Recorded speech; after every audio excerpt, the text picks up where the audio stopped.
Good afternoon everyone. We are going to present our research, which is an estimation of biomass and carbon content in pinus and turpentine in monoregal forest. Before I start, does anyone have any idea about biomass in trees? Forest biomass includes all parts of the tree, not only the trunk but also the bark, the branches, the needles or leaves, and even the roots. Can you see this cycle? This is the carbon cycle. Through this cycle, we can have a clear idea about carbon assimilation, the incorporation of carbon from atmospheric carbon dioxide into organic molecules. This process occurs during the photosynthesis of plants. Now I am going to talk about factors which affect increasing of atmospheric carbon dioxide level. Those are mostly human activities. These photos show you the ways of carbon dioxide level increasing. Various factories, industries, deforestation and vehicle smoke. Now I am going to show you what are the impact of excess carbon dioxide level. See these pictures: global warming, bad effect for human health and drought. Excess carbon dioxide level not only affected human beings but also it directly influences all the living beings. Nowadays, a considerable amount of research are conducted in order to remove the exotic plants from local forests as they directly influence the biodiversity and the ecosystem. However, it could affect the atmospheric carbon dioxide balance and influence the ecosystem. According to our research, trees dedicate in assimilating carbon dioxide at an enormous level. Through our studies, we were able to calculate the amount of carbon assimilated by the trees throughout their lifetime. But how did we come to this conclusion? It was through a long process. In order to find out the amount of carbon dioxide absorbing around our school area, we chose monoregal forest. Since monoregal forests mostly contain turpentine and pinus, we focused on turpentine and pinus for our study. Now I am going to move on to our objectives. Our first objective is to calculate the biomass and carbon content of pinus and turpentine. And our second objective is to compare the carbon amounts fixed by in pinus and turpentine species and determine the plant with highest efficiency of carbon fixation. And our last objective is to be obtained with extracurricular knowledge through practical experience. Now I invite my friend to continue this presentation.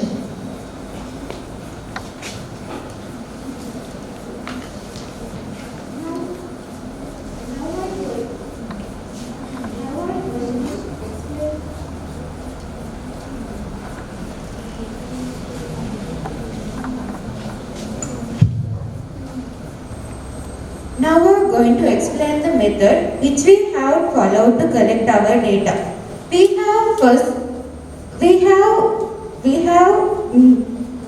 have four stages within our methodology. Firstly, I explain our study area. We selected monoregal forest as our research area because it is the nearest forest to our school. It contains both turpentine and pinus. It is situated in the central province, Sri Lanka. Moreover, it covers both Nuwara and Kandy district. Second one is sampling procedure. It was done in randomly selected places. Sampling was done for turpentine and pinus separately. Each sampling plot was 100 square meter in size. Trees in each sampling plot were identified and mapped.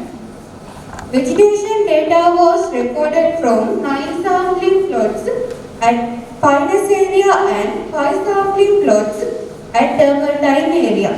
Look at these photos and get a clear idea about our work. As a group, we visited Monoregal Hill and randomly we selected plots and marked them clearly. These photos show you how we measure the diameter during our visit. Third one is biomass calculation. Above ground biomass and below ground biomass values were calculated separately with common allometric equipment. As you can see this in diagram, leaves of a total tree 1% of total tree biomass. Branches contain 11%, stem 62%, and roots contain 26%. This is the equations that we use to calculate the above ground biomass, and according to with above ground biomass and below ground biomass were calculated. Fourth one is total carbon content in biomass.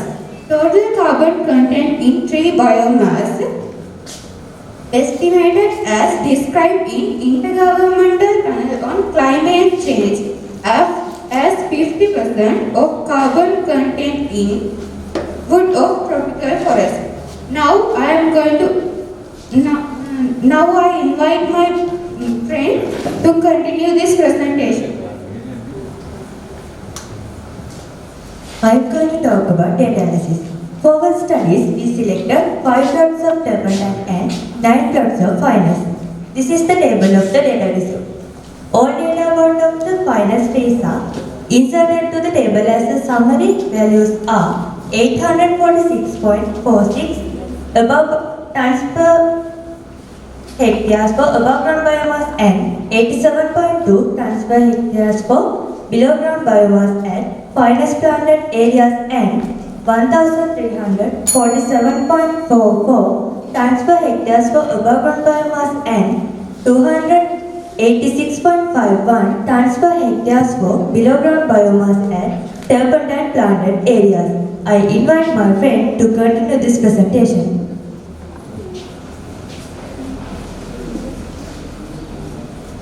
According to our studies, turpentine area contain more amount of biomass and carbon level than finest plots. By considering all data, turpentine area contain more amount of biomass and carbon plots planted areas. Finest area contain nearly 438.82 tons per hectare of biomass carbon, while the turpentine area contains 767.96 tons per hectare of biomass carbon. Let's move to our recommendation. Finally, we propose this idea instead of remove finest and turpentine from area. Substitution of turpentine and pinus with a local species and deforestation of pinus and turpentine after the substitute reach the optimum carbon fixation efficiency. These are our references. I hope you enjoyed our presentation. Have a pleasant evening. Thank you.